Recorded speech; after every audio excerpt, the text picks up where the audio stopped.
Boa noite, amigos. São 8 horas e 30 minutos aqui em Salvador, Bahia, tá? E vamos começar com mais uma live da ABM, tá? Com a entrevistado hoje o Dr. Diogo, que deve estar se arrumando para poder entrar aí conosco, tá? E começarmos a ter o contato com ele.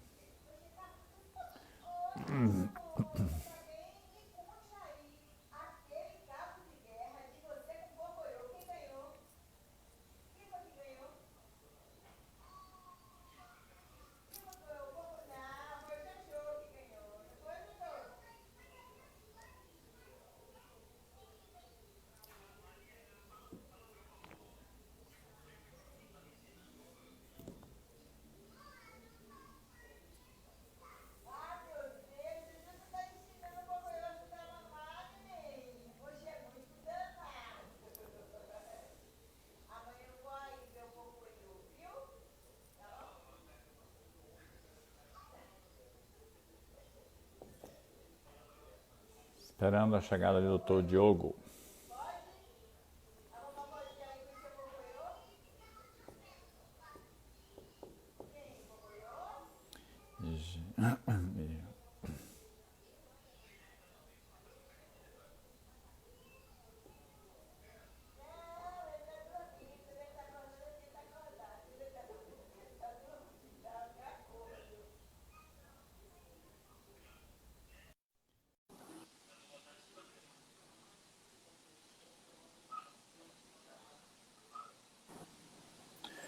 Boa noite, meu querido amigo, Dr. Diogo Sampaio, médico anestesiologista, né, como vocês gostam de chamar.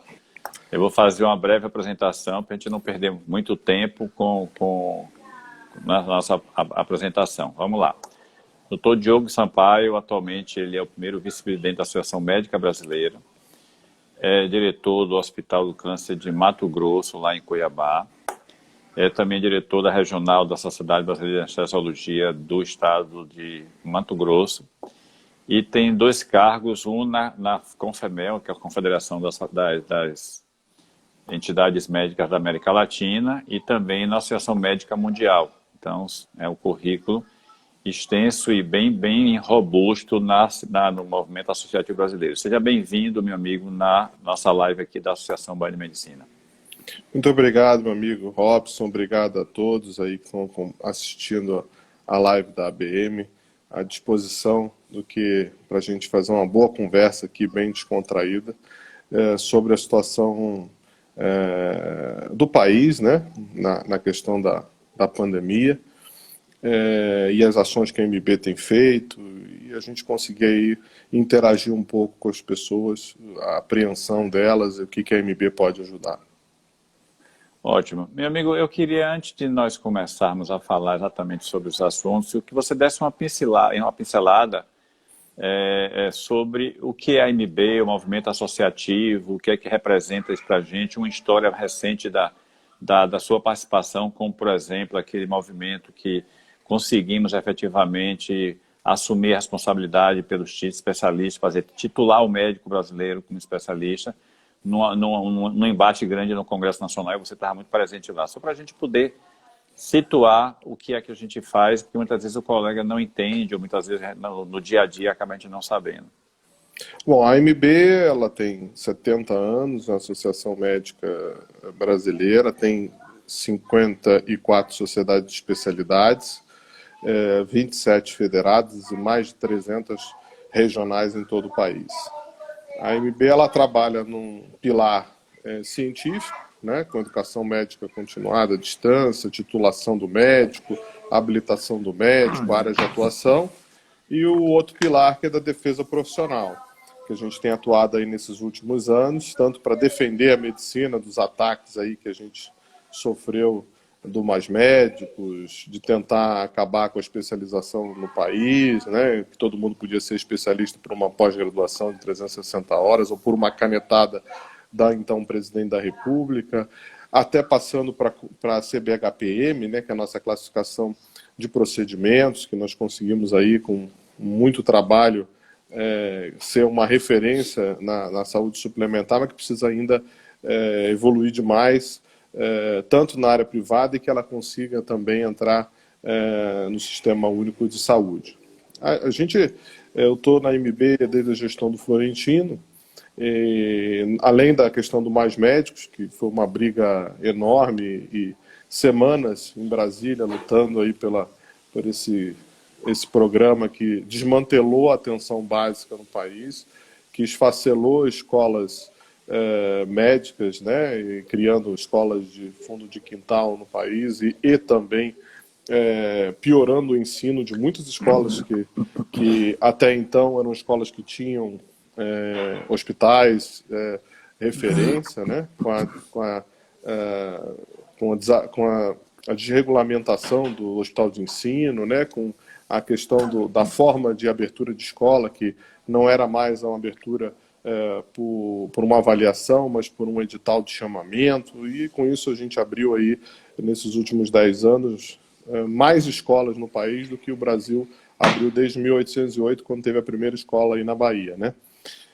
E passando pelo que você disse, nós tivemos um momento que foi um decreto da presidente Dilma Rousseff, em que ela determinava que a presidência da República passaria a definir as regras para decidir quem era especialista e quem não era especialista. Por uma pequena canetada da presidente, ela podia dizer que eu era cirurgião, que você era anestesista, justamente para garantir aí um número de especialistas no papel, que a gente sabia que na prática eles não tinham a formação adequada.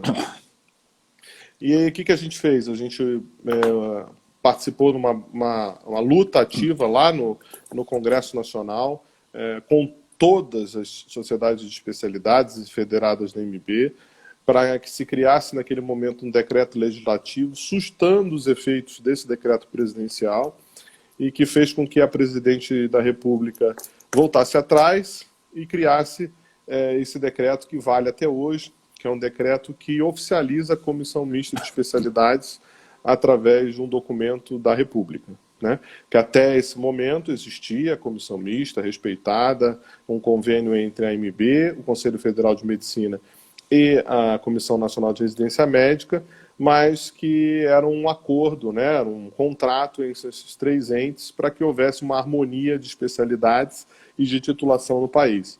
E agora não, agora existe um decreto presidencial que reafirma essa comissão e dá poder legal a essa comissão desde então. Isso é um trabalho, não é só da AMB, é um trabalho das sociedades de especialidades e de todas as federadas, incluindo a ABM naquele período. E aí daí para frente a gente, em diversas lutas, a moratória das escolas, né, que nós conseguimos no governo Michel Temer, que suspendia a abertura de escolas para que houvesse uma avaliação das 341 escolas que hoje tem no país, mas essa avaliação não aconteceu e a gente tem pressionado o governo.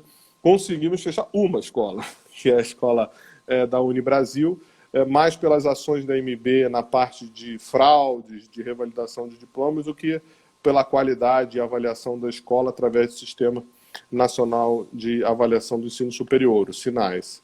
Mas o trabalho sempre continua, né? E a gente seguiu aí com a questão do revalida vira lei, tentar aí ter um marco legal da revalidação de diplomas em medicina, e a gente conseguiu isso ano passado, né? Com o apoio dos vetos do presidente Jair Bolsonaro para a revalidação de privadas, que para a AMB era uma catástrofe, porque oficializava um esquema de corrupção na revalidação de diplomas. Ótimo, que você diplomas. conte essa história sobre o projeto da vagatomia. Me explica aí, porque isso é uma coisa interessante, que até no Fantástico isso foi parar, meu amigo. Foi. Na verdade, assim, começa essa história em denúncias de estudantes de medicina do Brasil, que reclamavam que nas suas escolas, quando eles fizeram o vestibular ou o Enem, tinham 80 vagas. E eles olhavam as turmas, tinham 500 alunos, 800 alunos, 1.000 alunos, e não entendiam como é que tinha 80 vagas e agora tinha 1.000. Né? E a gente começou a investigar isso. O epicentro disso era a Universidade Brasil, em Fernandópolis, E a gente começou a ver que tinha uma verdadeira fraude com participação de universidades federais, no caso a Universidade Federal do Mato Grosso, né, com intermediários, e o esquema tinham duas grandes vertentes. A transferência, né? Então o médico, o estudante de medicina, ele começava a fazer medicina no exterior, principalmente na Bolívia, no Paraguai e na Argentina, em escolas que não têm vestibular, né? Não tem um processo seletivo para entrar, então basta se inscrever, você já está dentro da universidade, e aí você pagava uma empresa intermediadora, 90, 100 mil reais, inclusive se você fizesse um adicional aí de 20, 40 mil reais, você conseguia subir semestres. Então, se eu estava cursando o segundo ano lá numa universidade na Argentina, na Bolívia, no Paraguai, eu podia me transferir para o Brasil, para uma universidade privada, no quinto ano, no quarto ano, quer dizer, muito mais lá na frente, já terminando a faculdade, né? Então, esse era um primeiro esquema. E o segundo esquema era a complementação, que o profissional terminava a faculdade de medicina no exterior, né? Então lá no Paraguai, e aí ele pagava uma empresa intermediadora se inscrevendo numa revalidação nessa Universidade Federal e em outras, e aí ele conseguia fazer a complementação de estudos.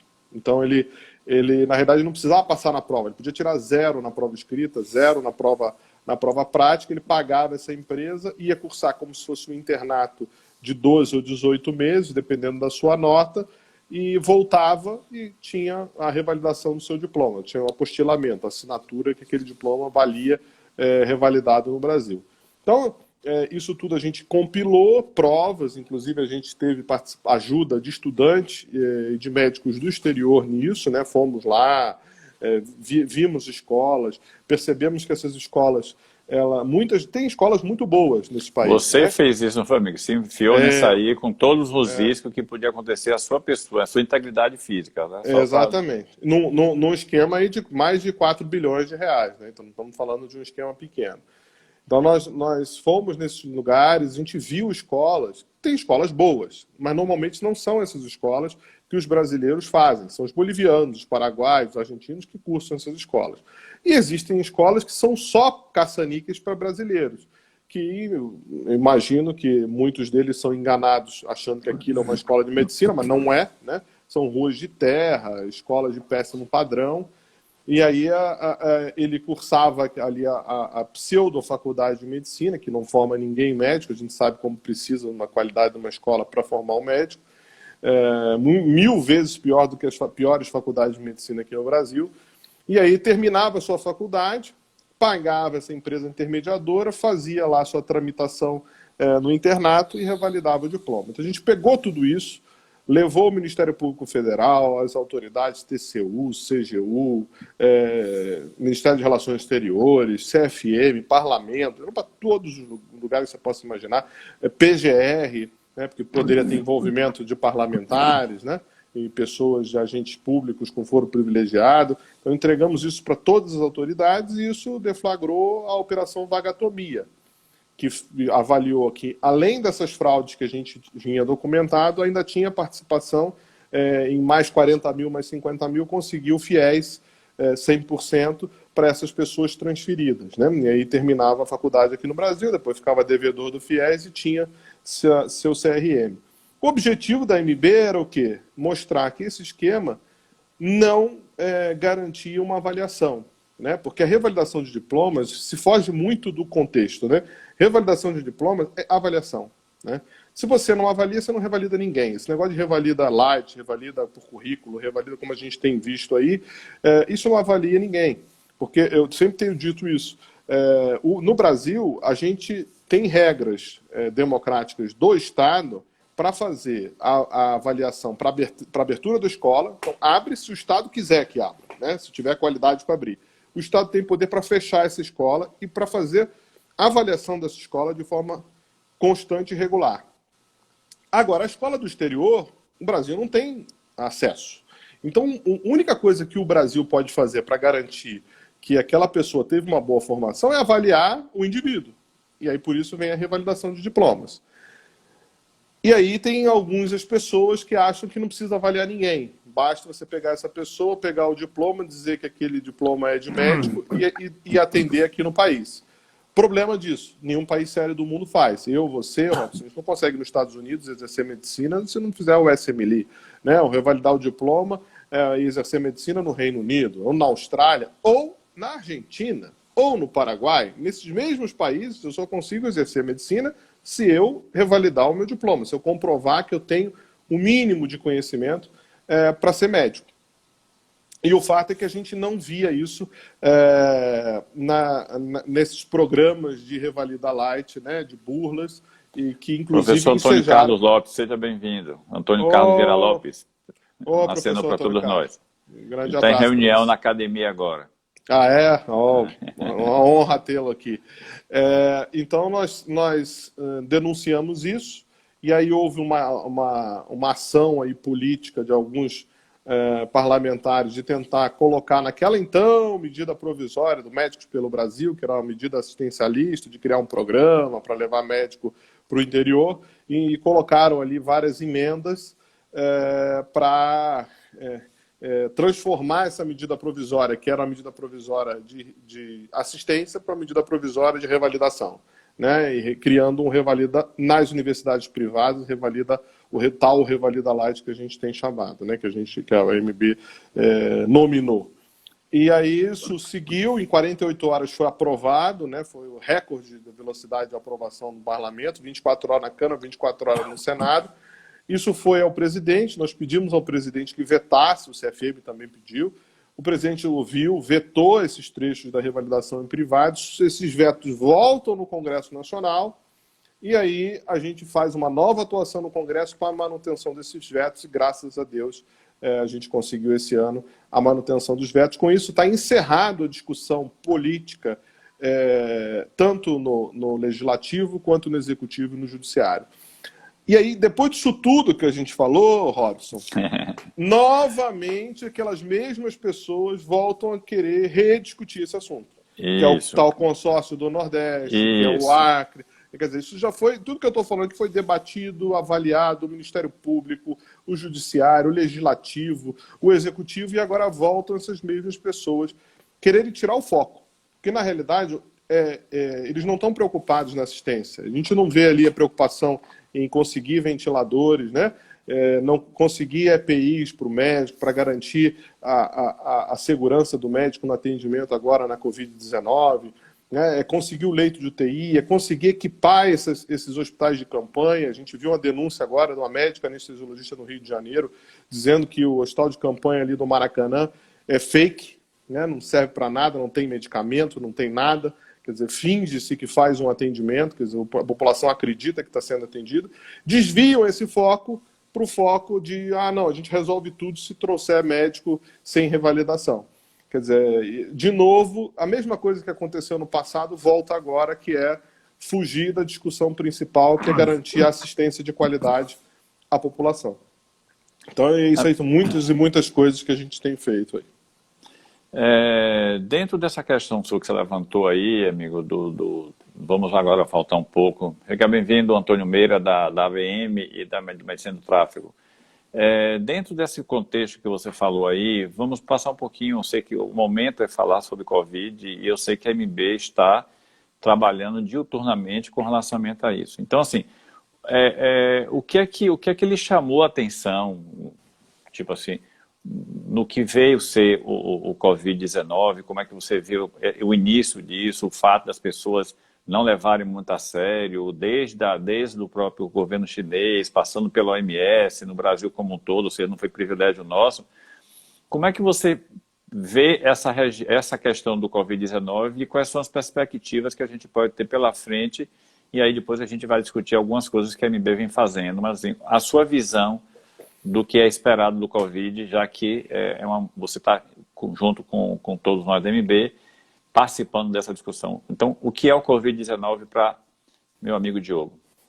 É uma doença nova, né, de alta transmissão. Isso começa lá com nítida encobrimento de fatos que aconteceram na China, né? A gente não sabe exatamente quando isso começa lá na China.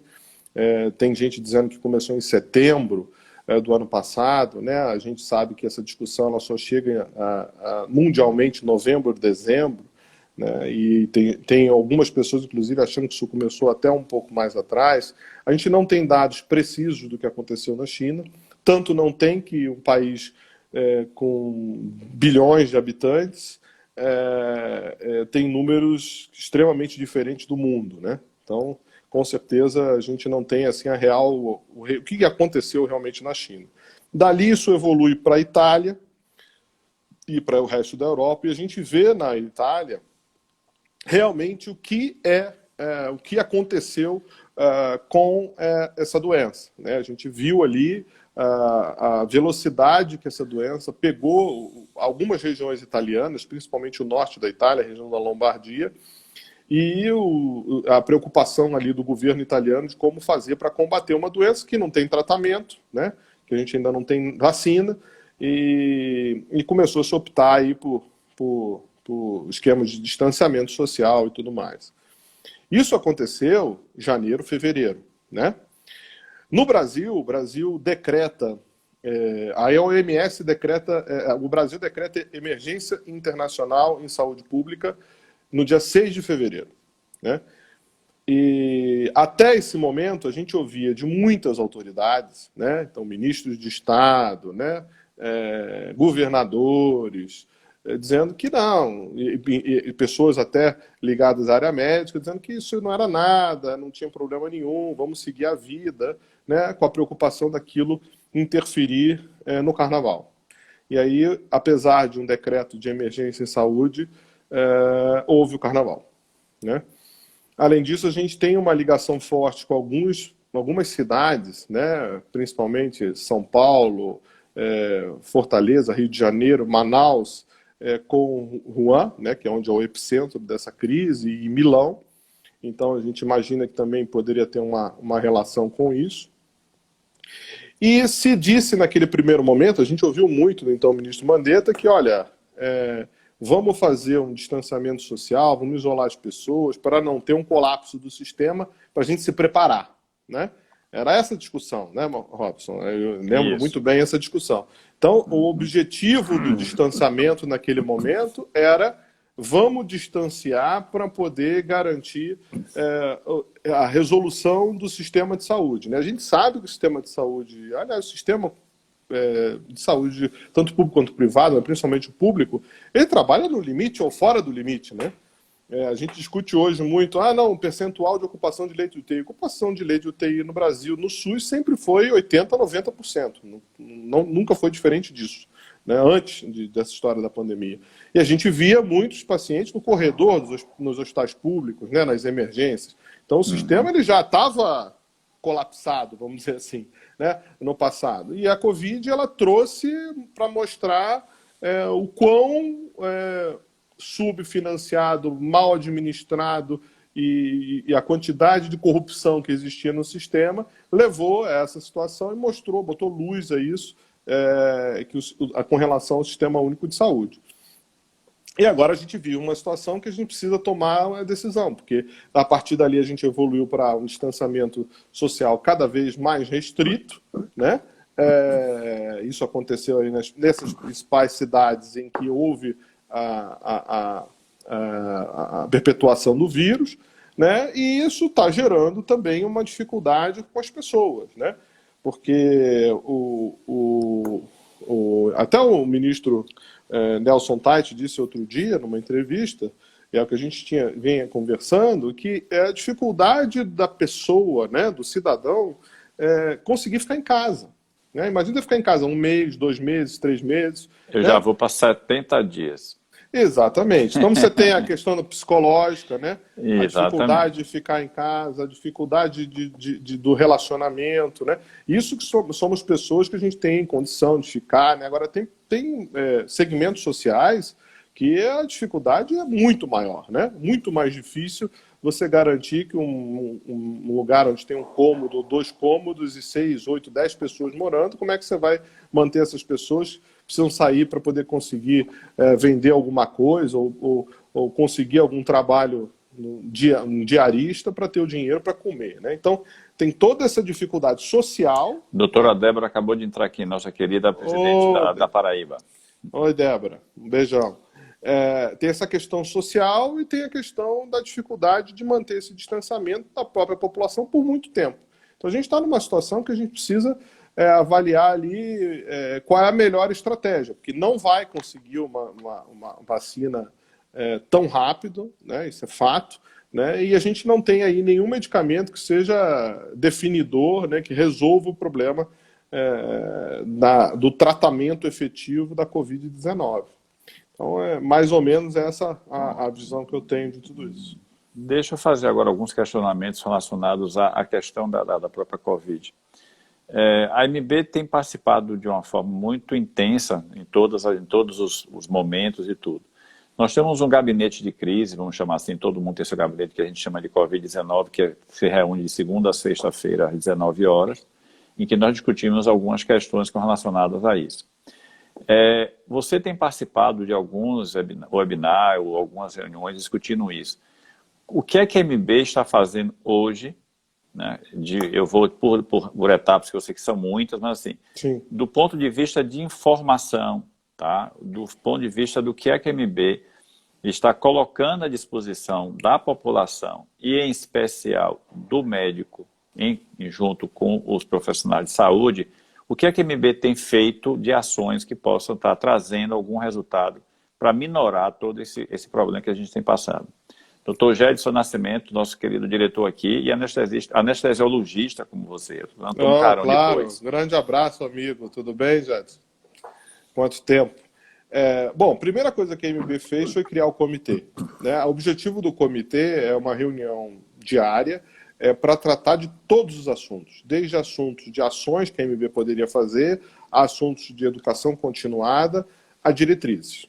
A segunda coisa que a AMB fez foi criar uma diretriz médica, né? Então, utilizando a equipe técnica, o professor Vanderlei Bernardo e toda a equipe técnica de implantação de todas as diretrizes que a AMB tem com diversas especialidades, nós focamos em unificar todas as informações baseadas em evidência científica, que é difícil, que é numa doença nova, então você não tem muitas evidências científicas fortes, mas o que a gente tinha no momento, para criar uma diretriz para a Covid-19. Né? E essa diretriz, obviamente, por ser uma doença nova, ela é atualizada a cada 15 dias. Né? Então, ela tem tratamento, diagnóstico, parte psiquiátrica, distanciamento, tudo está lá nessa diretriz. O que a gente consegue trazer das informações de todos os trabalhos mundiais através da nossa equipe do projeto Diretrizes. Então, esse é um ponto que a gente fez. O segundo ponto que a gente fez está disponibilizado para todos no site da AMB. O segundo ponto que a gente fez foi criar um site específico para isso. Então tem um site da AMB, chama coronavírus.amb.org.br. Nesse site, além de ter todas as informações reais dos casos ativos no mundo e no Brasil, e separado por regiões, a AMB ali juntou... E isso é feito automático, sem nenhuma interferência humana, para não ter nenhum tipo de desvio dos números. Confere, amigo? Confere. A gente pega ações de todos esses números globais, então do Odometers, do Ministério da Saúde, das universidades americanas, junta, compila tudo e joga isso no sistema de forma online, atualizado segundo a segundo. O segundo ponto foi unificar as informações. Então tem ali a diretriz da AMB e todas as orientações das nossas sociedades de especialidade. Cada sociedade ela montou alguma orientação específica para aquela especialidade e a AMB coloca isso de forma centralizada nesse site.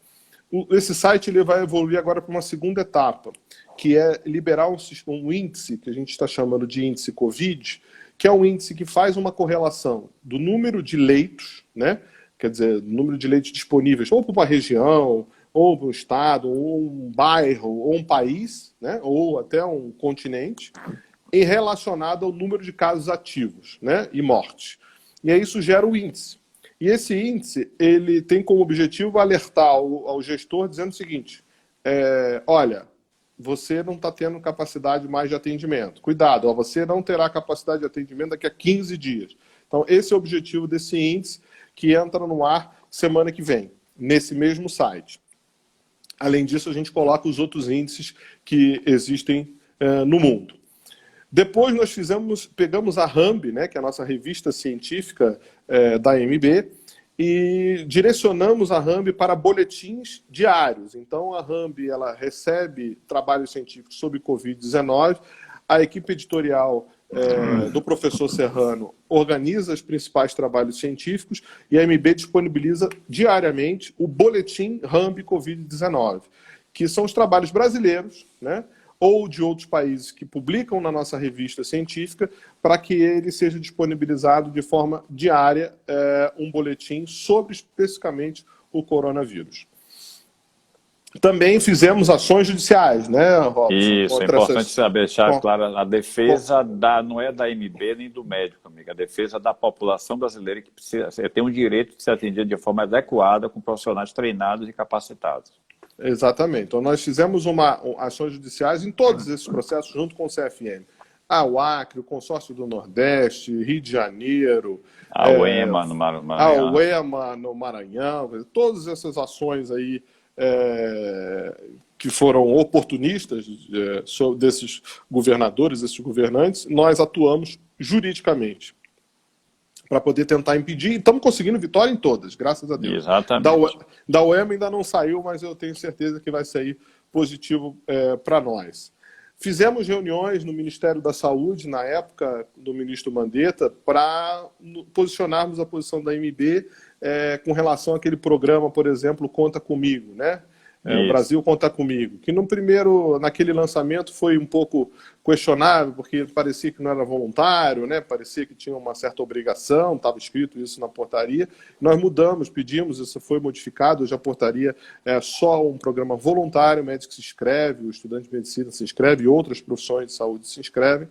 E aí, se você quiser atuar na linha de frente da Covid-19, ou como especialista na emergência, ou como especialista em UTI, o Ministério da Saúde faz o pagamento de um valor mensal, né, num período máximo de 6 meses, e paga todo o seu custo de deslocamento, hotel e tudo mais. Então, isso também foi uma ação que nós fizemos junto ao Ministério da Saúde, e, obviamente, a indicação do ministro, né, antigo, então, ministro Nelson Tait, com o objetivo aí de colocar um nome técnico, tentar pacificar aquela briga que estava mais política do que técnica na discussão da Covid-19. E os webinários, né? A AMB tem promovido vários webinários com temas de extrema importância ligados à Covid-19, de tudo que você possa imaginar, desde tratamento, diagnóstico, até discutir se abre ou não abre, se faz cirurgia eletiva, se não faz cirurgia eletiva, trazendo aí especialistas, inclusive de outros países, para um debate desses temas relacionados ao coronavírus. Está trabalhando todo dia, né? Você é um que está todo dia conosco em todas essas reuniões, justamente para a gente conseguir levar a informação, né, e tentar chegar a um consenso das nossas ações. Dentro disso aí, amigo, você vê que estão tantas coisas que você citou várias e eu vou lhe ajudar e ouvir assim, duas coisas. Nós abrimos, e eu queria que você explicasse, que você fez parte disso, um site de denúncia por conta da falta de API. Seja bem-vindo, doutor José Abelardo Garcia Menezes, querido anestesiologista e conselheiro do CREMEB. Então, assim, esse site, como é que ele funciona? Continua aberto? O médico só não, qualquer profissional de saúde envolvido que possa colocar. E essas ações têm trazido como retorno que os hospitais, independente de serem públicos ou privados, estão tentando solucionar. Eu queria ouvir de você como é que tem sido esse dado e como é que a gente consegue acessar esse dado para que o médico diga lá que está faltando EPI, o EPI não presta, foi capa de chuva e não avental, enfim. Isso é um outro projeto que vocês fizeram, que nós fizemos, e o desdobramento dele, que daqui a pouco eu informo quando você terminar com essa demanda. Na realidade é o seguinte, lá em final de fevereiro, a AMB percebeu que a falta de equipamentos de proteção individual nos outros países causou uma quantidade enorme de médicos contaminados e outros profissionais de saúde. né? A gente tinha aí 15% dos italianos, em alguns locais da Itália, 20%, 25%, 30% de profissionais de saúde contaminados, né?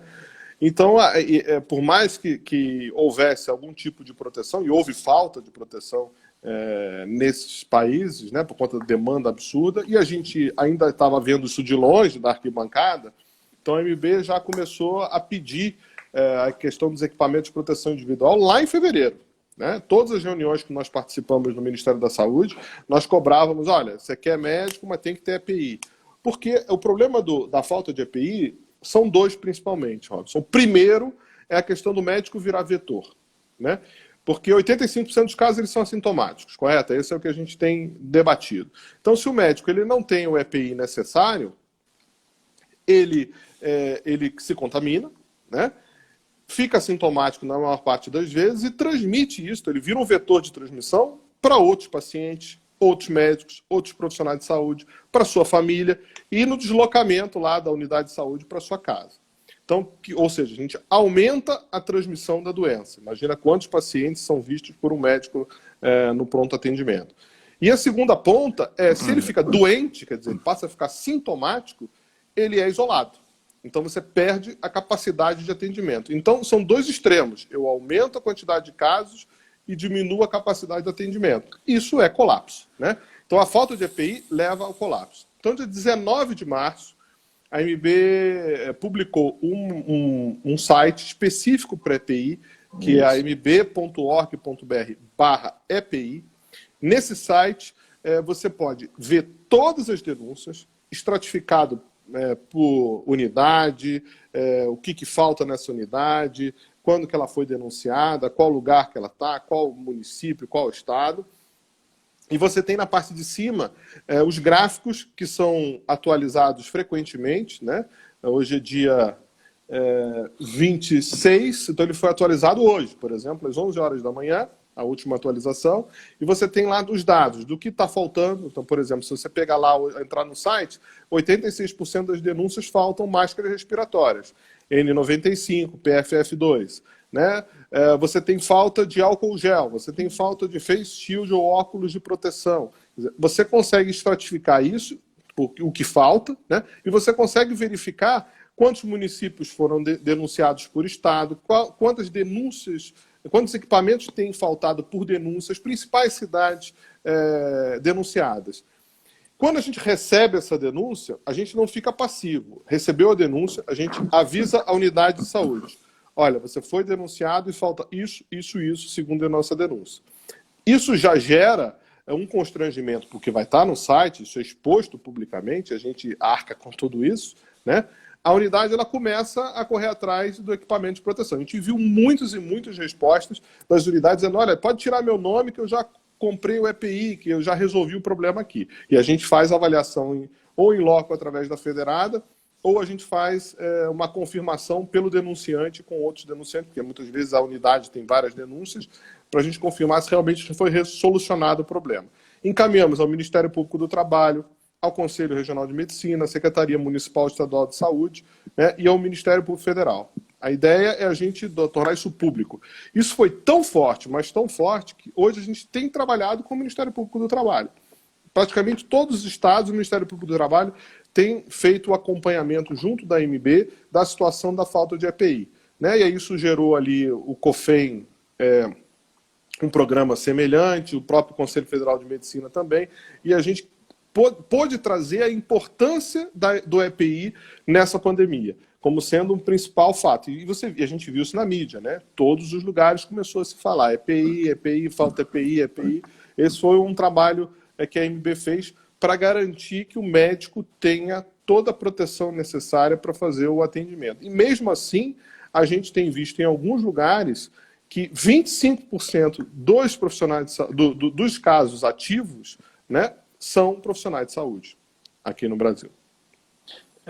Dentro dessa questão do EPI, antes da notícia boa que eu tenho a dar, que isso é iniciativa da AMB, eu não posso deixar de agradecer sempre ao Dr. Gedson, anestesiologista, diretor da AMB e presidente da SEREN da Bahia, do projeto que ele fez de treinamento de quase todos, né? O projeto ainda continua acontecendo, uma parceria com o Instituto de Simulação nosso, o INES, que é da ABM, e nós já treinamos em torno de uns 250 a 300 médicos, quase todos, a maioria dos residentes, porque a nossa meta, né, de Gedson e da ABM é que a gente consiga treinar pelo menos todos os residentes da Bahia em relação ao uso adequado da EPI, de como fazer uma abordagem de via aérea, de como se comportar no atendimento nessa situação, exatamente para evitar o que você acabou de falar. Em torno de 25% dos contaminados ou dos doentes ainda são profissionais de saúde. E o que chama a atenção é que, infelizmente, independente de só médico, as técnicas de enfermagem é que têm sofrido muito mais, até por conta dessa dificuldade toda de treinamento. Então, o INES está aí, continua à disposição, fazendo o merchan da BM, não posso deixar, esse é o período da propaganda que está patrocinando. E aí você tem uma notícia boa, né? As federadas da MB, todas elas estão recebendo Sim, um presente nós recebemos isso. Eu queria que você explicasse que projeto foi esse da doação de EPIs. Primeiro, agradecer ao Gedson pelo trabalho na ABM, fantástico, parabéns, Gedson. Um abraço ao Roberto também, que está acompanhando aqui a gente na live.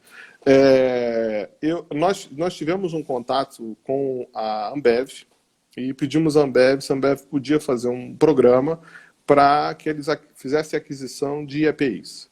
Então, a primeira EPI que a gente conseguiu com eles foram 25 mil face shields. Né? E essas 25 mil face shields, elas foram recebidas na MB, e a gente tinha a segunda etapa, que era, olha, a gente tem que conseguir, não adianta nada a gente pagar agora o transporte, né? Porque senão o custo do transporte vai ser maior do que a gente comprar as face shields. Então, nós aí fomos atrás de vários parceiros de transportes de mercadorias, né, no país, rodoviários, e todos acolheram a MB, vários, HL, FedEx e várias outras empresas. Aqui eu vou ficar até desculpa de não ter todas de cabeça para agradecer, que eu acho que era importante. E nós conseguimos transferir essas APIs para todos o país, priorizando os lugares onde a situação do coronavírus era mais grave, né? Como o Amazonas, como o Ceará, como São Paulo, e Rio de Janeiro, mas distribuímos para todas as federadas que nos solicitaram a questão dos face shields, das máscaras faciais. E agora estamos na segunda fase.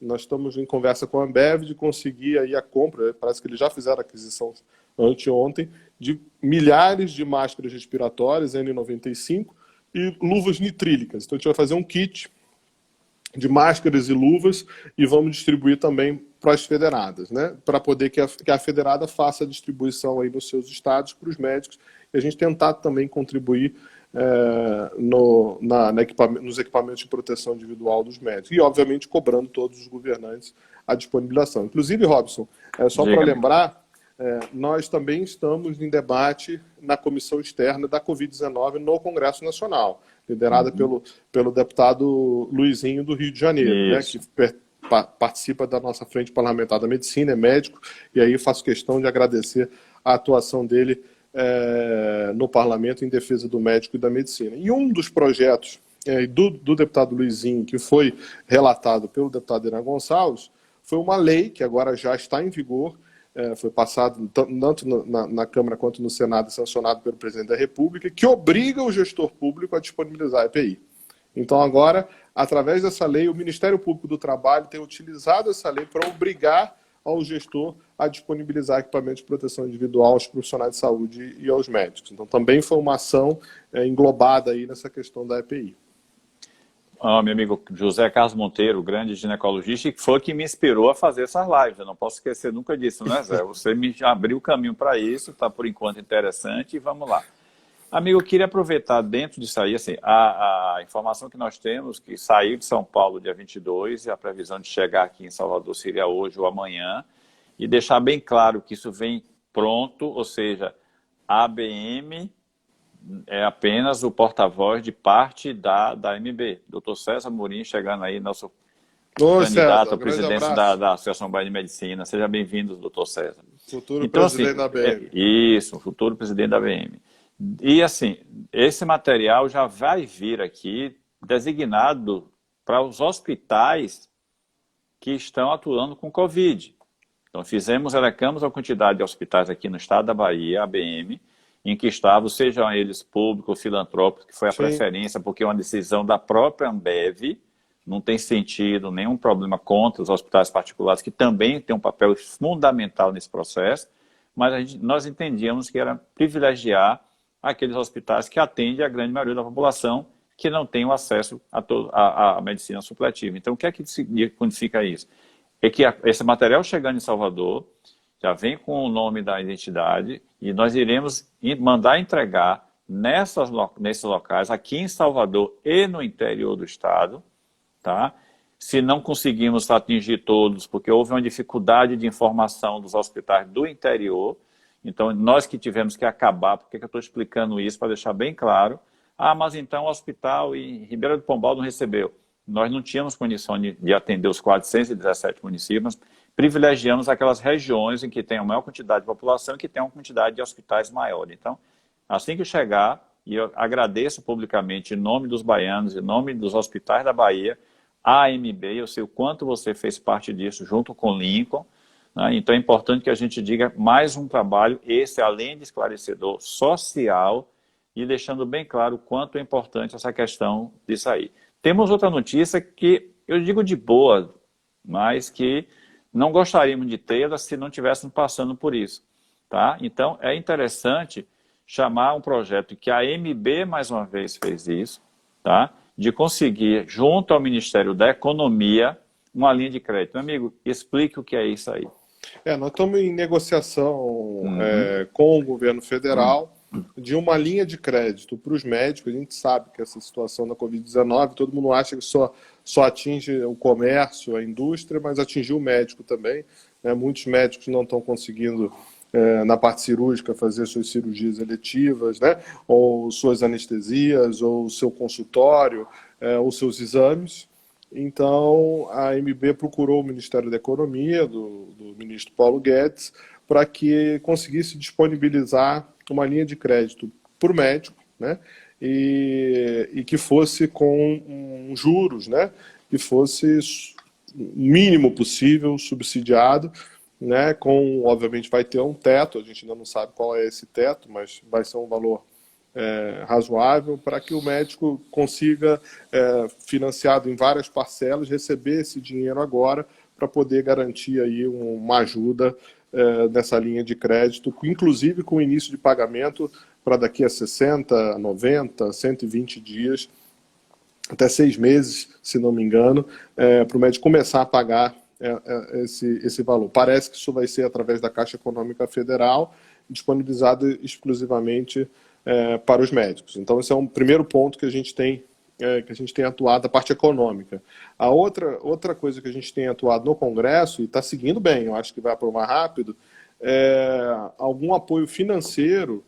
Isso foi um trabalho, inclusive, do presidente da Sociedade Brasileira de Cardiologia, o doutor Marcelo Quiroga, e a gente está apoiando isso lá, um projeto do deputado Hugo Mota, que vai dar alguma indenização, um valor indenizatório para os médicos que, infelizmente, vierem a falecer. Quer dizer, essa indenização para as suas famílias, né? Porque você está ali na linha de frente, chamam de guerra, né? Colocam o médico na linha de frente para fazer o atendimento e que na hora que ele, infelizmente, vai a falecer, a sua família fica prejudicada e não tem nada do Estado, né? Então, está em discussão, isso, tanto no Parlamento quanto no Congresso, evolui muito bem, parece que já está aí no ponto da gente conseguir a definição nos próximos dias, para que haja uma indenização, vamos dizer assim, para os médicos que vierem a falecer, que estejam no atendimento na linha de frente da Covid-19, para suas famílias, né, obviamente. Eu gostaria de chamar a atenção disso que você acabou de falar, amigo, quando a ABM tem que falar alguma coisa, criticar a questão da gestão, não temos nenhum problema em fazê-lo. mas também nós temos o direito e a obrigação de que quando acontecer alguma coisa que tenha sido positiva por parte dos gestores, a gente também não pode escolher lado e dizer, não, não vamos, vamos esconder. Então, do mesmo jeito que esse projeto tramita na Câmara, foi iniciativa, as entidades médicas da Bahia, a ABM, o CREMEB, o doutor Abelardo aqui sabe disso, e o Sindicato dos Médicos, né, em que nós conseguimos, com muita pressão, junto à Secretaria de Saúde, as duas, a da Prefeitura de Salvador e a do Estado, e essa semana o governador fez um projeto que nós tínhamos solicitado, e os médicos, na verdade, todo profissional de saúde, ou seja, foi uma demanda nossa, mas que atingiu a todos, porque nós não pedimos apenas para o médico, deixar bem claro para todo mundo que está na linha de frente, como você falou, nessa guerra, seja o médico, seja o técnico de enfermagem, e conseguimos um valor que pode não ser o ideal, mas conseguir um valor em termos de 300 mil, caso a pessoa venha a falecer, até 300 mil, e que se ele ficar doente, o profissional de saúde que estiver na atenção nos hospitais que o Estado está gerindo, e a gente espera agora que a Prefeitura de Salvador siga o mesmo exemplo, porque aqui em Salvador é onde tem a maior quantidade de casos, questão demográfica mesmo, então também parabenizar a Secretaria de Saúde do Estado e o Governo do Estado, e esperando que a própria Prefeitura de Salvador tome iniciativa, porque o próprio secretário já nos disse isso. Então, é importante também a gente reconhecer, né, as ações boas e criticá-las sempre quando elas aparecerem em detrimento da população como um todo. Então, são coisas que a gente não pode perder de cena. E aí eu queria ouvir, amigo, ainda temos um tempo razoável, mas eu queria ouvir a sua opinião. Assim, nós falamos aqui o tempo todo das ações da MB, das questões que a gente teve, nossa batalha, nós temos a doutora Débora, que é a diretora de assuntos parlamentares da MB, ou seja, a presença nossa dentro do Congresso Nacional. Como é que você vê a relação entre os médicos e através das entidades médicas, sem tomar partido político partidário, mas a política em defesa da sociedade, a política em favor da medicina? Como é que você vê o papel da entidade e, principalmente, assim, como o médico tem que se comportar? Porque nós ouvimos algumas vezes assim, tem a bancada da bala, tem a bancada evangélica, tem a bancada do agronegócio. Por que é que a gente, somente agora, com muita dificuldade, conseguimos iniciar um projeto inicial de ter também a bancada da saúde pública, e especificamente em relação ao médico? Como é que a MB vê isso? Como você, Diogo, nosso primeiro vice-presidente, entende qual é o papel do médico dentro do parlamento, com todos os defeitos que ele possa ter? Eu acho que é fundamental a participação do médico na política, né? A política, e eu estou dizendo a política parlamentar, quem gosta desse lado da política parlamentar.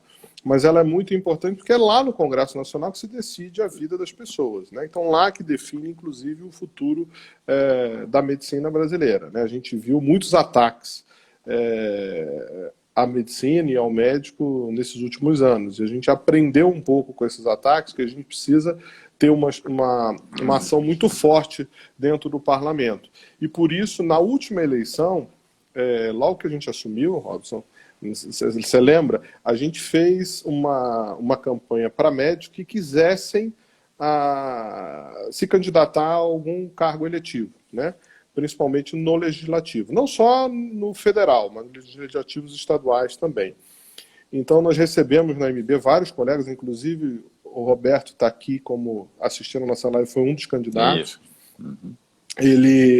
Nós recebemos essas pessoas, esses médicos lá na MB, criamos um site para eles, apoiamos 53 candidatos, né, médicos que tinham viabilidade e que estariam compromissados, assinaram um compromisso com a medicina e a MB, para que, caso eles fossem eleitos, atuariam em prol de uma medicina de qualidade justa para a população. A gente começou isso lá atrás. Depois isso evolui com a Frente Parlamentar da Medicina, criada, que foi uma ideia do então deputado Mandetta, ex-ministro, com o apoio da MB e de várias sociedades de especialidades e entidades médicas. Foi criada a Frente da Medicina dentro do Congresso Nacional, uma frente mista, deputados e senadores. existia a frente parlamentar da saúde, né? Mas não tinha a frente específica da medicina. Tem frente de tudo, Robson. Tem frente de abertura de escola, tem frente do clima, tem frente de bala, tem frente de evangelho, tem frente de tudo. Né? E a gente não tinha uma frente específica da medicina e do médico, mesmo tendo vários parlamentares médicos. E não necessariamente precisa ser médico para apoiar a medicina. Então foi criada essa frente, obviamente precisa ainda qualificar muito, tem muitos parlamentares que estão nessa frente que não apoiam a medicina, né? Pelo contrário, mas o fato é que a gente saiu ali de 2 parlamentares no passado que apoiavam o médico, e a gente tem quase 20 parlamentares hoje no Congresso Nacional que apoiam firmemente o médico, defendem firmemente o médico, e aí seria até injusto de eu falar nomes, mas o deputado Calil, né, a deputada Soraya Manato, deputado Irã Gonçalves, deputado Luizinho, tem uma bancada muito forte dentro do Congresso, tanto na Câmara quanto no Senado, que tem atuado e tem garantido as nossas vitórias no Parlamento, com a atuação da nossa Comissão de Assuntos Políticos, que a Débora é a nossa diretora, né, a gente tem uma comissão com vários membros. Jorge Arque, o nosso querido do Amazonas, chegou conosco aí agora. Olha, tudo bom, Jorge? Bem-vindo aqui à nossa live. Estava falando há pouco tempo de Manaus e do Amazonas aqui. E a gente conseguiu uma boa interlocução, não só no Legislativo, no Executivo também, né? A gente tem conseguido muitas vitórias no Executivo, tivemos várias reuniões com o Presidente da República. Então, a AMB ela também tem essa parte política que precisa ser fortalecida, está sendo fortalecida, e a gente espera que nas próximas eleições a gente tenha mais médicos que tenham interesse em se candidatar ao bem da população e da medicina, e aí no próximo pleito federal que a gente tenha, em vez de 53, mais parlamentares, e a AMB fazendo esse incentivo e esse apoio no que ela pode dentro da legislação. A gente não pode, por exemplo, fazer financiamento de campanha, mas a gente tenta aí trazer pelo menos um apoio institucional a esses colegas que na realidade arriscam até a sua reputação, muitas vezes, de se expor à política brasileira. Mas tem sido fundamentais esses médicos, e a gente agradece muito o apoio desses parlamentares. Eu até peço desculpas de não lembrar de todos, mas que têm ajudado muito a medicina brasileira. Amigo, eu queria que você, em poucas palavras, né, nós já estamos faltando 3 minutos para terminarmos, né, o tempo passa, quando a conversa é boa, a gente nem percebe que está passando. É assim, você é o nosso candidato nas próximas eleições da AMB, que acontece agora em 31 de agosto. Tá? O que é que o doutor Diogo tem a dizer aos colegas médicos nesse momento de eleitoral da AMB, que é extremamente importante dar continuidade a um trabalho que nós começamos em 2017? Bom, primeiro é ruim a gente ter um processo eleitoral, apesar de estatutário, no meio dessa pandemia, né? Eu acho que a gente tem outras preocupações para tratar dentro da medicina, mas infelizmente isso é estatuto e a gente precisa fazer essa eleição. Por isso eu tenho sempre pedido aos colegas que a gente consiga fazer a união, né, de todos, né, que a gente consiga garantir a estabilidade das instituições, né, a união de todos os médicos, porque a gente já tem muito inimigo lá fora, né, Robson? Exatamente. E a gente criar entraves e inimigos dentro das instituições é muito ruim, né? Eu espero que a gente consiga, tenho trabalhado por isso, você também, todos os diretores da AMB, para a gente tentar ter um pensamento maior no médico, um pensamento maior nas instituições, e a preocupação sempre a gente colocando como prioridade hoje a questão da Covid-19, que infelizmente isso não vai acabar ainda tão rapidamente. E o objetivo nosso é dar continuidade ao trabalho excepcional que o Lincoln fez como presidente da AMB, que começou lá atrás com Florentino Cardoso. Lincoln, ele foi uma revolução no movimento médico, né? Ele agregou as pessoas. 30 segundos, meu amigo. Opa, não dá, então vamos correr. Então, o objetivo é esse, a gente trazer aí fortalecimento da medicina, o fortalecimento das instituições, que o médico seja amparado em todas as suas vertentes na sua profissão, desde a defesa profissional à educação médica continuada. E eu agradeço o espaço, meu amigo, pelo espaço que a gente pudesse debater, conversar esses assuntos de extrema relevância para os médicos brasileiros. E agradeço a vocês que estão aí em casa, no trabalho, vendo essa live e têm acompanhado o trabalho tanto meu quanto do Robson, da MB e da ABM.